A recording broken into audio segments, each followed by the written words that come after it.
Há um tempo atrás, eu publiquei um vídeo falando sobre a interpretação preterista do livro do Apocalipse, e o negócio deu o que falar. Por esse motivo, eu resolvi fazer um novo vídeo, onde vamos nos aprofundar um pouco mais sobre esse assunto. Se você não tem ideia do que eu tô falando, eu sugiro que você assista ao primeiro vídeo antes de assistir esse aqui. É só clicar no card aqui em cima, ó, porque ele vai te levar direto pra lá. Caso você já tenha assistido, pode ficar nesse vídeo aqui.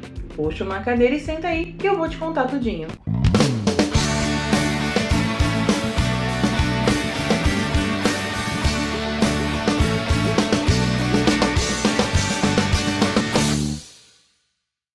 Só para dar uma refrescada na memória, a interpretação preterista do Apocalipse é uma abordagem que entende os eventos descritos no livro como acontecimentos que já ocorreram no passado, especialmente durante o primeiro século da era cristã.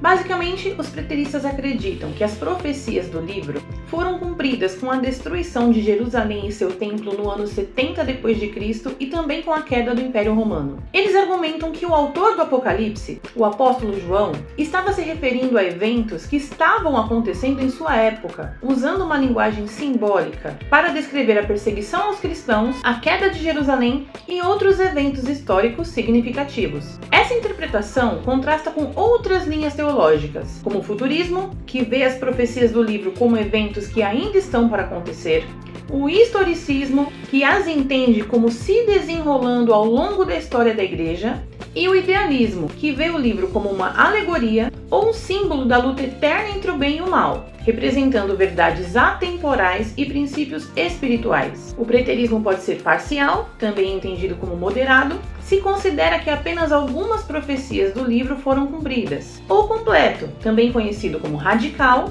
se acredita que todas as profecias do livro já se realizaram.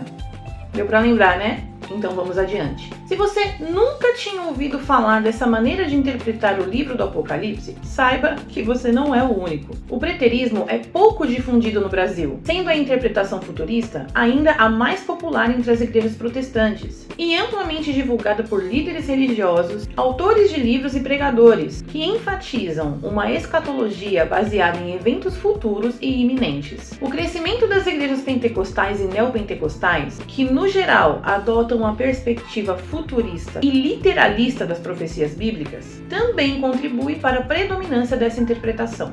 Além disso, a interpretação preterista não é amplamente divulgada e ensinada nos seminários e escolas teológicas brasileiras. Isso resulta em um menor conhecimento e aceitação dessa abordagem entre os líderes religiosos e, consequentemente, também entre os fiéis. No restante do mundo não é muito diferente. O preterismo, embora tenha seguidores e seja estudado em diversos contextos teológicos, permanece ainda uma interpretação minoritária dentro do cristianismo global. Vamos saber agora de que maneira o preterismo interpreta alguns eventos importantes descritos no livro do Apocalipse.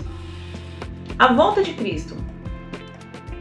Como mencionamos anteriormente, o preterismo possui duas vertentes principais, o preterismo parcial e o completo, e cada uma dessas vertentes enxerga a volta de Cristo de maneira diferente. Os preteristas parciais ainda aguardam a volta de Cristo como um acontecimento futuro literal, visível e corporal, que marcará o fim dos tempos. Já os preteristas completos acreditam que ela já aconteceu, mas de forma simbólica, no ano 70 d.C., com a destruição de Jerusalém. Para eles, a vinda de Cristo teria sido a vinda do juízo contra a cidade e a antiga ordem judaica, marcando o estabelecimento pleno do reino de Deus e não o retorno de Cristo à Terra literalmente. O milênio. Tanto os preteristas parciais como os completos veem o milênio de maneira simbólica, ou seja, não como um período de 1000 anos literalmente. Porém, eles diferem em como entendem o tempo e a extensão desse período dentro da história da redenção. Para os preteristas parciais, o milênio pode ter começado na ascensão de Cristo ou na destruição de Jerusalém no ano 70 e continuará até a volta de Cristo, período esse em que Jesus reina espiritualmente desde o céu, que representa a era da igreja. Já para os preteristas completos, esse período já terminou e ocorreu entre a ascensão de Cristo e a queda de Jerusalém. O arrebatamento. Observe esse texto. 1 aos Tessalonicenses 4, 16 e 17. Porque o mesmo Senhor descerá do céu com alarido, e com voz de arcanjo, e com a trombeta de Deus, e os que morreram em Cristo ressuscitarão primeiro. Depois nós, os que ficarmos vivos, seremos arrebatados juntamente com eles nas nuvens, a encontrar o Senhor nos ares, e assim estaremos sempre com o Senhor. Para os preteristas completos, passagens como essa que descrevem o arrebatamento são vistas como metáforas para a proteção e a reunião espiritual dos crentes que aconteceu durante o período de julgamento sobre Jerusalém, e não como uma remoção literal dos cristãos da terra. No entanto, os preteristas parciais ainda acreditam em uma futura vinda de Cristo, literalmente. Alguns podem entender o arrebatamento como uma reunião dos santos, assim como os preteristas completos, mas, de qualquer forma, eles veem isso como um evento futuro e não como algo separado do retorno final de Cristo. Vale mencionar que ambas as vertentes preteristas rejeitam a ideia, popularizada no futurismo dispensacionalista, de um arrebatamento pré-tribulacional, onde os crentes são fisicamente levados ao céu antes de um período de tribulação. Em vez disso, eles veem essas passagens no contexto histórico e simbólico dos eventos do primeiro século. A Grande Tribulação. Tanto preteristas completos como parciais veem a Guerra Judaico-Romana, que começou em 66 d.C. e culminou na destruição de Jerusalém no ano 70, como o período da Grande Tribulação. Essa época de intensa luta e sofrimento para o povo judeu é vista por eles como o cumprimento das profecias de tribulação mencionadas por Jesus Cristo em Mateus 24 e em outras partes da Bíblia. Portanto, para eles, a Grande Tribulação não é um período literal de 7 anos que ainda está por vir, uma vez que o número 7 é frequentemente visto de forma simbólica na literatura apocalíptica. Os preteristas interpretam esse número representando um período completo e perfeito de julgamento, em vez de um período literal de 7 anos, já que o número 7 na Bíblia tem um significado especial e simbólico, frequentemente associado a conceitos de plenitude, perfeição e completude. Esse simbolismo aparece em vários contextos e em vários livros da Bíblia, tanto no Antigo quanto no Novo Testamento. E no Apocalipse ele ainda aparece com mais frequência. 7 igrejas, 7 taças da ira de Deus, 7 trombetas, 7 selos e assim por diante. A ressurreição dos mortos. Aqui, mais uma vez, preteristas completos e parciais diferem um pouco entre si. Para os preteristas parciais, a ressurreição dos mortos será um evento futuro que ocorrerá na segunda vinda de Cristo. Eles acreditam que os mortos em Cristo serão realmente ressuscitados corporalmente e que haverá um julgamento final para todos os seres humanos, seguido pela vida eterna para os justos e a condenação eterna para os ímpios. Esse entendimento está alinhado com a escatologia tradicional da maioria dos cristãos. Para os preteristas completos, a ressurreição dos mortos refere-se à transformação espiritual e à nova vida que os crentes receberam em Cristo. Eles veem a ressurreição como uma metáfora para o início da nova aliança e a renovação espiritual que veio com a destruição do antigo sistema judaico e com a plena manifestação do reino de Deus. Eles não aguardam uma ressurreição física futura, mas acreditam que a ressurreição espiritual já ocorreu e continua a ocorrer na vida dos crentes. O Anticristo.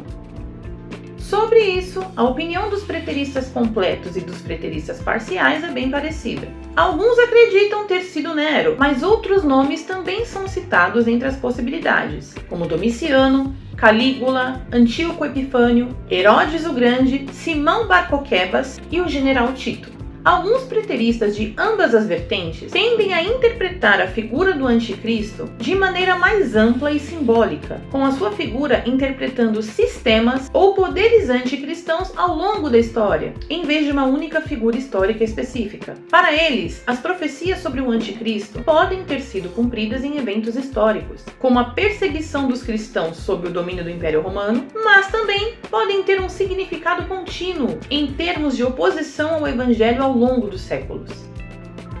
As duas testemunhas. Os preteristas têm diferentes interpretações sobre quem poderiam ser as duas testemunhas mencionadas em Apocalipse 11. Alguns preteristas veem as duas testemunhas de maneira simbólica, refletindo a perseguição e a resistência dos cristãos diante das forças hostis e representando o testemunho contínuo da igreja ao longo da história, enfrentando desafios e perseguições, assim como as testemunhas do passado também enfrentaram.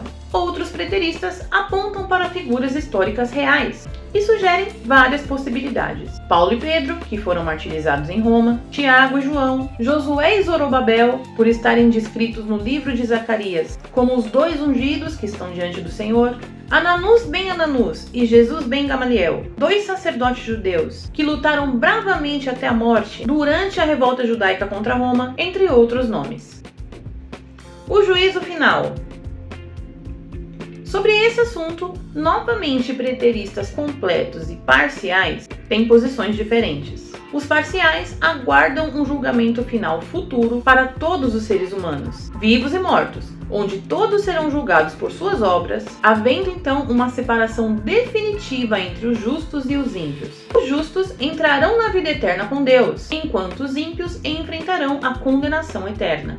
Já os preteristas completos entendem o juízo final como um julgamento espiritual que já aconteceu e que marcou a transição da antiga aliança para a nova aliança, vindo Jesus Cristo em juízo contra Jerusalém e a nação de Israel por terem rejeitado o Messias e perseguido a igreja primitiva. Porém, a grande maioria deles não deixa de crer em um julgamento individual após a morte, que determina o destino eterno da alma. Resumindo, pessoal, a grande diferença entre preteristas completos e parciais é que enquanto os completos creem que todas as profecias do livro do Apocalipse já se cumpriram, os parciais estão aguardando que ainda 3 delas se cumpram: a volta de Jesus Cristo, a ressurreição dos mortos e o juízo final. Conta aqui pra mim nos comentários o que você acha da linha de interpretação preterista. E se você segue outra vertente, historicista, futurista ou idealista, me conta aqui que eu vou adorar saber. Se você gostou desse vídeo, curta, compartilhe e não se esqueça de se inscrever no canal se você ainda não fez isso. E também ative o sininho de notificações para você não perder nenhum lançamento. Aproveita para maratonar os outros vídeos da série Curiosidades Teológicas. O link da playlist vai estar na tela final desse vídeo aqui. Um grande abraço para vocês! Eu sou a Thaís Manocchio, em Curiosidades Teológicas.